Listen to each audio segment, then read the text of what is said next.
Does your toddler carry around a favorite teddy bear or blankie everywhere he or she goes? Do you wonder if it's normal and okay that he or she's doing this? And how important is it that you allow him or her to continue to drag this object around with them?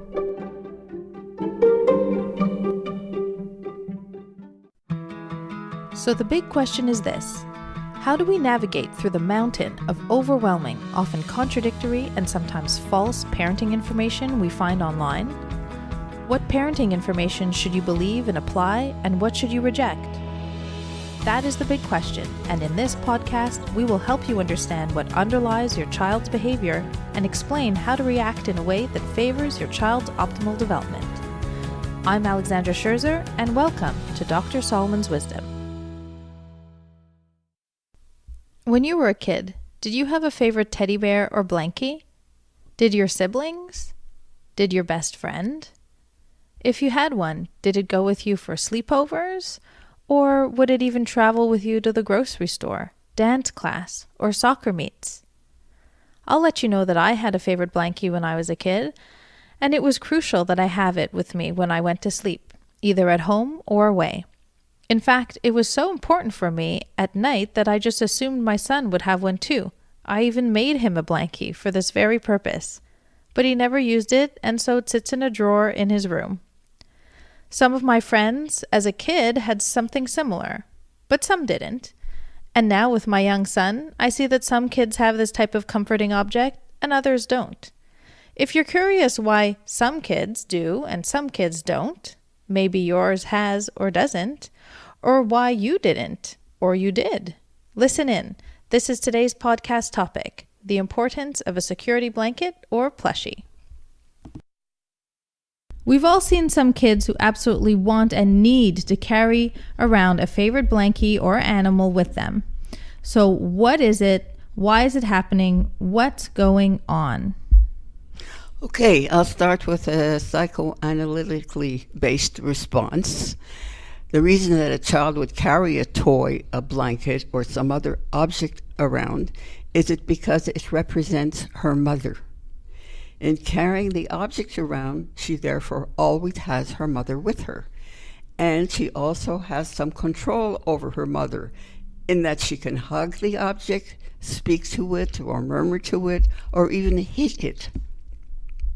At the same time, again, according to psychoanalytic theory, the object serves as a tool for practicing interaction with the external world, using the same strategies of hugging it, biting it, playing with it, or even hitting it. So that is the theoretical explanation. Leaving theory aside, it is clear that for many children, having a transitional object gives comfort to them.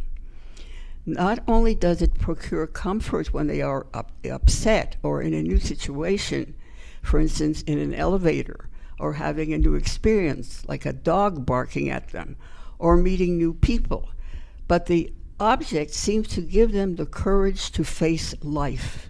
For example, see new person, get object, woo, let person approach. What a superpower. A corner of a blanket that gives you the power to face life. And so what is it about the object?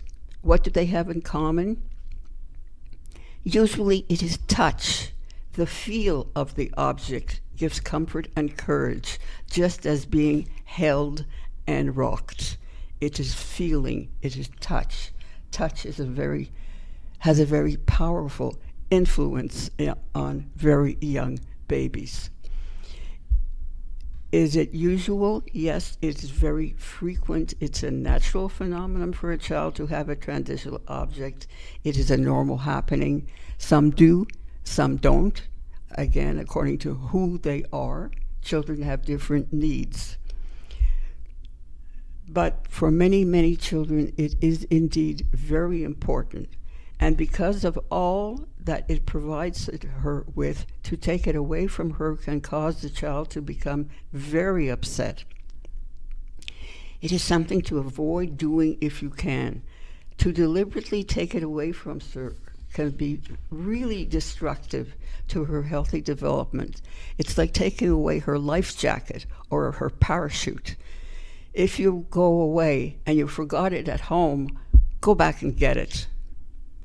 As I said before, all children are different. Some need the object, some don't. In fact, about 60% of North American children have a transitional object.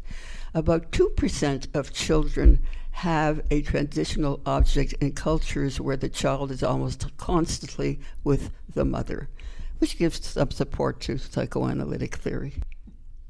So how does it help a child out? It helps a child out because it gives them confidence. It gives them confidence and comfort. They hold the blanket, they touch the blanket, and this seems to translate into courage.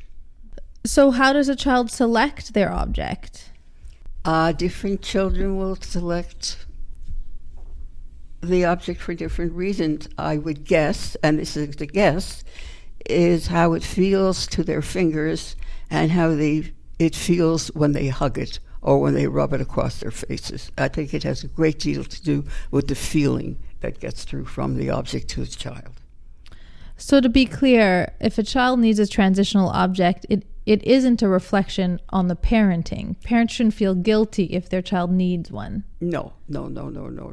Parents should definitely not feel that they are not sufficient, that they are not doing enough, that they are not giving enough. It is a need that stems from the child. Many needs stem from the child that have nothing to do with parenting.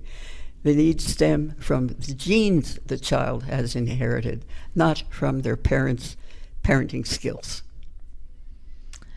And you said briefly earlier, if it's forgotten and you're in the car, you should go back and get it. To what extent should parents help their child keep this object close? Sometimes we're so busy, we pack things, we land up at the store, we don't have it, the child wants it.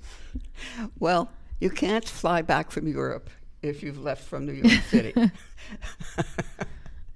But if it is the least bit feasible, if it's not going to make you miss your flight or something equally serious, yes, do turn around and go back and get the object. It's, as I said, it is such a source of comfort to your child. To use my same analogy, it's her parachute.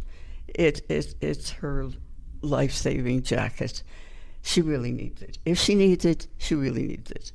Again, some children more, some children less.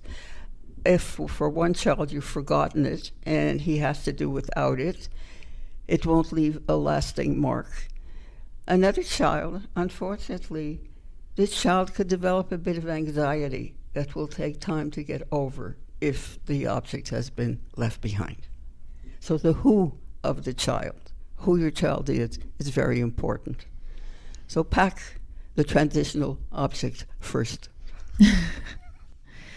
And well, there are times where, let's say, a swimming lesson, you can't very well jump into the pool with your little stuffed animal. So what do you do in those circumstances? Well, in those circumstances, depending again on the age of your child is old enough to understand a lot of things. Let's say she's 3.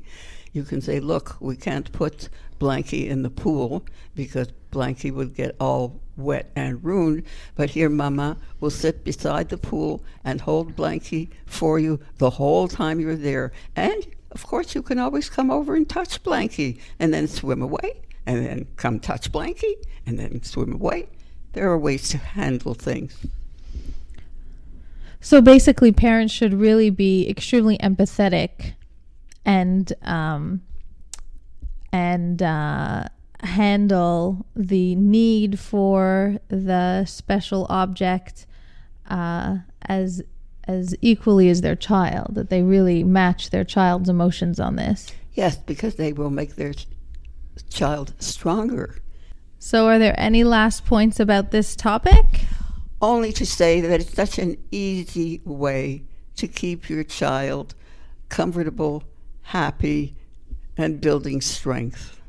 So it really is a confidence builder. It's one that we actually confidence. see, as opposed to other things that may be confidence builders, but we don't see this as a physical thing. Yes, it's a physical thing chosen by the child, which probably has an importance in itself.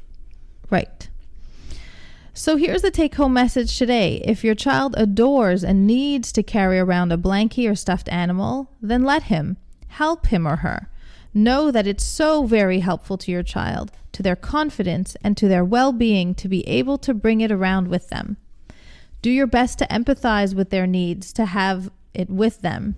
I know that it can get frustrating at times. It's one more thing to remember and one more thing that can lead to a potential meltdown. And it's also difficult sometimes to look around and see other children coping better, playing better, sharing better, doing better than yours.